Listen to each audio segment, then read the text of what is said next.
தமிழக வெற்றிக் கழக அரசிற்கு கொங்குநாடு மக்கள் தேசிய கட்சியின் சார்பாக எங்கள் வாழ்த்துக்களை தெரிவித்துக் கொள்கிறோம்.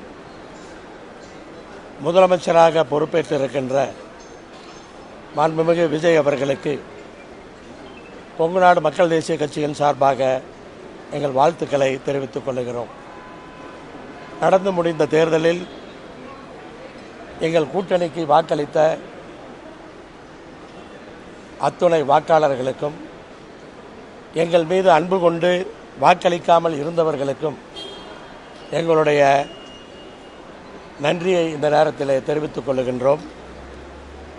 கொங்குநாடு மக்கள் தேசிய கட்சியை பொறுத்தவரை கூட்டணியிலே 2 இடங்களை பெற்று அதில் ஒரு இடத்திலே சிறப்பான வெற்றியை பெற்றிருக்கின்றோம். பொள்ளாச்சி கோவை மாவட்டத்திலே பொள்ளாச்சி சட்டமன்ற தொகுதியில் எங்களுடைய வேட்பாளர் நித்யானந்தம் அவர்கள் இன்றைக்கு சிறப்பான வெற்றியை பெற்று சட்டமன்ற உறுப்பினராகி சட்டமன்றத்திலே மிக சிறப்பாக உரையாற்றியும் இருக்கிறார். தொடர்ந்து கொங்கு மண்டலத்தினுடைய வளர்ச்சிக்காக எங்களுடைய குரல் ஒலித்து கொண்டே இருக்கும். கொங்குநாடு மக்கள் தேசிய கட்சியை பொறுத்தவரை வளர்ச்சிக்கான ஒரு இயக்கம். எங்களுடைய அரசியல் என்பது இந்த கொங்கு மண்டலத்தினுடைய வளர்ச்சிக்கானது. அதைத்தான் எப்போதுமே நாங்கள் வலியுறுத்தக்கூடியவர்கள். இன்றைக்கு கோவை எடுத்துக்கொண்டால் கோவை விமான நிலைய விரிவாக்கம் வேகப்படுத்தப்பட வேண்டும்.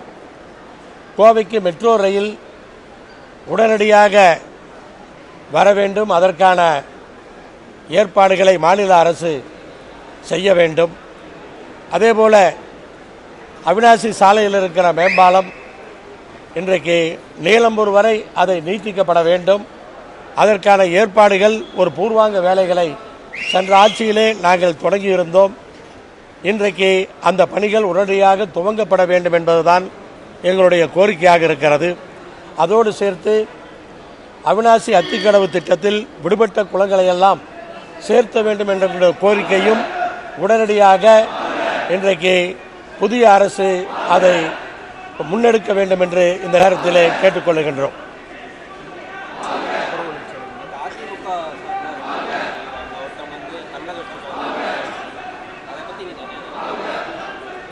தேர்தலில் வெற்றி தோல்வி என்பது ஒரு கட்சிக்கு எப்போதுமே இயல்பானது.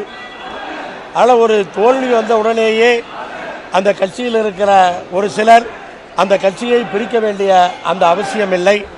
அதனால் கண்டிப்பாக அவர்களெல்லாம் யோசித்து பார்க்க வேண்டும். அவர்களெல்லாம் ஒற்றுமையாக செயல்பட வேண்டும் என்பதுதான் எங்களுடைய விருப்பமாக இருக்கின்றது.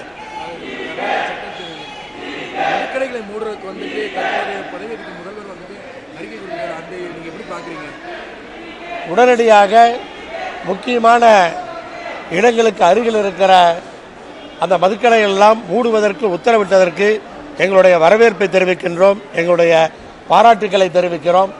அதேபோல கண்டிப்பாக ஒரு கடையை மூடினால் அந்த இடத்திலே சந்து கடைகள் வருவது வாடிக்கையாக இருக்கின்றது. அதனால் அதற்கு இன்றைக்கு அதை கவனத்துடன் செயல்பட வேண்டும். அதேபோல கொஞ்சம் கடைகளை மூடுவதனால் மது பழக்கத்தை குறைத்துவிட முடியாது. நீங்கள் வேண்டுமானால் பாருங்கள், இன்றைக்கு இவ்வளவு கடைகளை மூடினாலும் கூட மாத கடைசியிலே அந்த வருமானம் குறையாது. அப்ப விற்பனை குறையவில்லை என்ற அர்த்தம். மது விலக்கு ஒன்றுதான் இதற்கான ஒரே தீர்வு. தமிழ்நாட்டிலே மது விலக்கை கொண்டு வந்து கல்லுக்கு அனுமதியை கொடுத்து விவசாயிகளை வாழ வைக்க வேண்டும்.